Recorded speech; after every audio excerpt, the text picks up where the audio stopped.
I still don't think this is a good idea, Nico piped up. But he said we could get McDonald's if something goes remotely wrong. This earned a laugh from the other three. Of course, Jason chuckled. You taking anyone else with you, or just your boyfriend? Word of the couple had spread like wildfire through the camp. Everyone had been waiting for them to get together since they both started acting lovesick all the time. As predicted, Jason and Percy had fanboyed as much as a fanboy can fanboy, and they more or less created a Solangelo shipping club, meetings every Wednesday in Cabin 3. Of course, the boyfriends had denied the rumors at first, but they couldn't fake being friends after everyone saw when Will slipped up and called Nico babe at dinner. Also after Nico slipped up and kissed Will to shut him up when he was being dumb. None of the campers were surprised, except some of the new ones.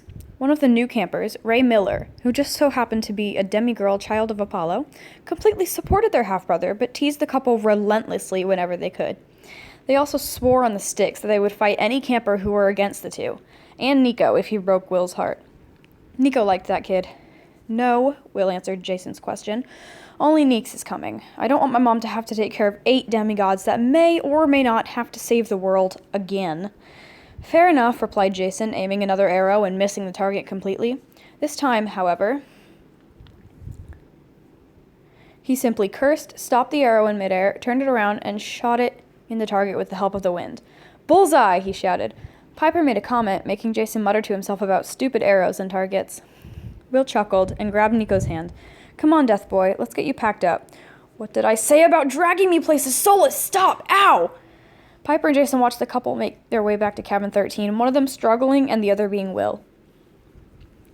Once Will let go of Nico, Stop dragging me places. Just stop, Nico yelled. Will froze. What? I'm so sick and tired of being dragged places. You grab my wrist and drag me wherever you want like I'm a dog on a leash. I'm not some little toy that you can carry around. Will didn't understand. Had he done something wrong? Why was Nico so mad? Nico? Why are you mad? I thought it was fine. Will didn't mean to make Nico uncomfortable. Maybe he had gone too far? Soulless Will, Nico had tears in his eyes. I wasn't... Will walked towards Nico, who was now crying. I'm sorry. I meant... Will wasn't listening. He knew what was wrong as he strode towards his significant annoyance. He took hold of Nico's shoulders, cupped Nico's cheek, and kissed him. He knew what Nico felt, and he knew how to fix it. As he pulled away from an awestruck Nico, he said, Don't be stressed about my mom. She's cool, and hey, if I hadn't dragged you to the infirmary, we might not be dating. Nico flushed red, flustered from the kiss, and slightly confused that Will knew exactly what he was thinking and exactly how to fix it. Come on, Sunshine, it's time to pack your things. But I don't know what to pack? Don't worry, I'll help. Thank you. Time skip. Is it too late to duck out? Yes, let's go or we'll be late. The bickering boys didn't notice Chiron stepping out of the big house until he stepped in between them, cutting off their argument. Will, pressure is never going to help your boyfriend to come up with a decision. He's very independent. He's not likely to give in to others' peer pressure. Nico, listen to Will. Chiron walked away, leaving the two boys blushing a bit, the tall one smirking and the shorter one gaping. But Nico stuttered. Will simply laughed and yelled, Thanks, Chiron, getting a faint, You're welcome, as a response. Another time skip. Will stood on the front porch of his mom's house, Nico standing behind him. Will? Nico murmured. Yeah, Sunshine? Can we not tell her we're dating right away? I'm just kinda anxious. Of course, Death Boy. Thanks, Sunspawn. Will leaned down and gave Nico a quick peck on the lips, then turned to the door and knocked. The two boys heard rustling from inside the house, then the door flung open, revealing a woman with a large grin. Will, I'm so happy to see you. How's camp?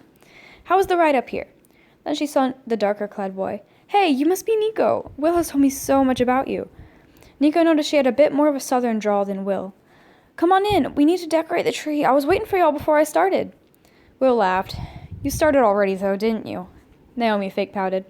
You know me, Will. I couldn't wait that long. She beckoned for the two boys to come inside, closing the door behind them. Sure enough, there were already a few Christmas lights on the tree and a few ornaments. The ornaments looked a bit different to Nico, so as Will and Naomi talked, he made his way closer to the tree and peered at the ornaments. Nico took one in his hand, not taking off the tree, and looked closer at it. He smiled. He was looking at a handmade ornament. It was a flattened circle made of clay with a poorly drawn snowman painted on. Nico flipped it over, stifling a laugh as he saw a year and Will's name scrawled in kindergarten-level handwriting. He looked at another, made the year after the first one. It had a small penguin painted on it. Nico flips through some more ornaments. The art and handwriting increased in quality. As he got past what he assumed as age 9, the drawings looked less Christmassy and more summary of that year. The year Will was 10, it showed him and another boy playing. Nico found the art amazing. Will really had talent. Nico had never told anyone, but he owned a sketchbook and had a bit of talent as well. 11, the ornament was orange with a Pegasus. That must have been the year Will first visited camp.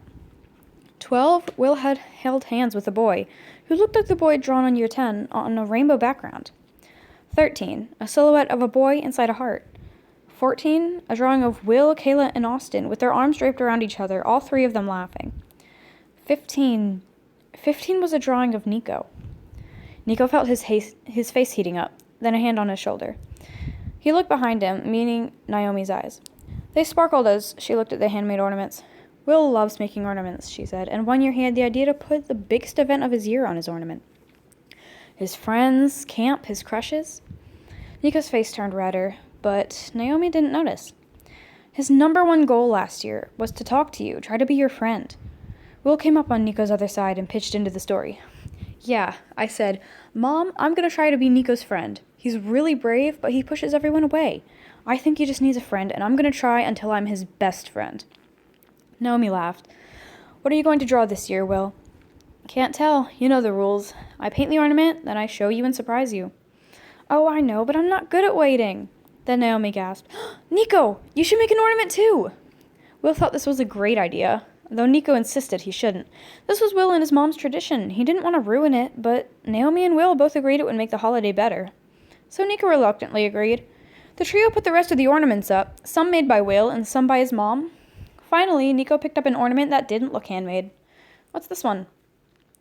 It was a golden sun ornament, somehow extremely beautiful and seeming to glow. Naomi smiled sadly and slowly took the decoration from Nico. This was the last thing Apollo gave me. Oh, it's really amazing, beautiful, Naomi finished for him. Yeah, it is, isn't it? She let out a laugh. It's strange, really. He fell in love and made the most beautiful piece of metal for his girl. And she loved it, and she loved him, and now she has a son. And both of them left. At least Will comes home for Christmas. My boy, staying at camp year-round, because he's the best doctor there is. She gave Will a side hug, pulling him close to her. All three smiled, because they felt the same. They all knew loss and the feeling of missing someone. They finished decorating the tree, cut out some Christmas cookie shapes, and placed them in the oven. So, you'll need a sleeping bag, I'm assuming, she told Nico, taking off oven mitts as the two boys washed flour and dough off their hands. I'll go get one, and you two can get started on your ornaments. You're lucky I'm impatient. I made the shapes out of clay already. They should be dry. Will sighed, shaking his head at his mother's lack of patience, but Nico laughed. As soon as Naomi was out of the room, Will turned to Nico, who was leaning on the kitchen counter. He smirked and put his hands on the counter on either side of Nico's waist. Nico immediately turned red. You're cute when you laugh, death boy, Will commented, and Nico felt like his face was on fire. He looked into his boyfriend's eyes and closed his own as Will leaned down to kiss him. Nico felt Will cup his cheek and deepen the kiss. Nico put his hand on Will's shoulder and brought him closer. Neither could get enough of the other. The sun couldn't get enough of the dark couldn't get enough of the sun. Nico let go of Will's shoulder just long enough to pull himself up so that he was sitting on the counter. Both were blushing, but they didn't really care. They only cared about the other. Will put a hand on Nico's back, the other hand's thumb tracing his cheek. Then, reluctantly and slowly, Will pulled away. Nico whined, but he knew that Will was right if they didn't want Naomi to catch them. Will took Nico's hand, breathing heavily, and Nico hopped off the counter, equally out of breath. Come on, Ghost King, let's paint some clay circles. Will led Nico to his room, and Nico looked around, breathless all over again. The room was painted not with a solid color, but with several thousand small pictures. There were tons of them, all painted by Will. Will looked down at his boyfriend's amazed face, grinning as Nico took in the room. There was a bed in the back right corner, a desk in the front right corner, a swivel chair in front of the desk, a white rug spread out in the middle of the room. There were a few shelves filled with toys and figurines, some made by Will. Will's favorite clay piece was the dragon, black and green and yellow with piercing, bright blue eyes. Nico was fascinated by his surroundings and walked into the room, still holding Will's hand. He looked around once more, letting go of Will for a split second so he could turn 360 degrees. When he stopped turning, he came face to face with his boyfriend. Wow, Nico breathed. Will chuckled. Wow because of the room or wow because of me? He asked. Nico grinned and punched him in the arm. Why can't it be both? Nico gave Will a quick kiss on the lips and walked away towards Will's desk. Will smiled brightly and followed Nico with a slight skip. The younger boy seemed spellbound by all of Will's art supplies, but to be fair, Will had everything from watercolor pencils to several blank canvases to tons of full sketchbooks. Nico gaped at the drawing that Will had left on his desk before going to camp. It was a beautiful drawing, unfinished but beautiful nonetheless. You like that drawing? Yeah, it's beautiful. Thanks. I had no idea you were so into art. Will laughed. I don't talk about it. I'm supposed to be the doctor. Nothing more, nothing less. Yeah, I draw, but nobody notices. People should notice. Your art is nothing short of show-stopping. You should show people they want to see more. They'd realize just how talented you are. They'd realize, just like I do, that you are nothing short of show-stopping. Will and Nico stared at each other, Will with a surprised look, and Nico with one of excitement and passion. Then Will grinned for the millionth time since he'd arrived at Naomi's. That is why I love you. He hugged Nico, and Nico hugged Will for all he was worth. Will pulled away, but held Nico's hands in his own. Thanks, Neeks. Nico blushed and smiled, then turned back to Will's desk. He admired a few more things, asking Will questions about them every so often. I wonder if Will would let me use this stuff, Nico wondered. Will must have read Nico's mind, because he said, You can use any of this stuff if you want. I've got tons. Nico turned around, his eyes sparkling. He smiled. Thanks, Sunspawn. Just then, Naomi shuffled in with a sleeping bag and a pillow. She dropped both items on the floor and started spreading them out. So, Will, if you've got the ornaments right there on that shelf, and your paints are right where you left them, I'll leave so you can surprise me. Make sure you let Nico use a fair amount of paint. Mom, we're not kids. We're not going to fight over the paint. All right. Okay, I'll leave you boys to it. Naomi left as quick as she entered, closing the door behind her. All right, Death Boy, here's your ornament. My mom always makes an extra in case one breaks. Will handed Nico a small disc of dry clay and hauled a bin out from under his desk. And here, he plopped the bin onto the desk, is the paint. Will took his abandoned drawing from his desk and put it on top of his pile of sketchbooks, clearing the workspace. Will smiled. Let's get to work. The boys decided not to show his ornament to the other until he was finished. Will worked on the floor near his rug while Nico took over the desk and chair. They both took a sharpened pencil and started sketching an outline of what they were planning to paint. Nico started with a light circle and guidelines, then connecting a few bits, chipping away, and adding parts to make his sketch successful. Will did as Nico was doing. Circle, guidelines, connect, add, take away. But Will had 2 outlines, 2 circles, another bunch of guidelines, etc., whilst Nico had 1. The boys finished their sketches, not letting the others see, and did, in fact, start fighting over the paint. Just then, Naomi walked in to ask Will if he had seen the red sprinkles anywhere and saw the teenagers with paint on their hands, a bit on their faces, and some on their clothes.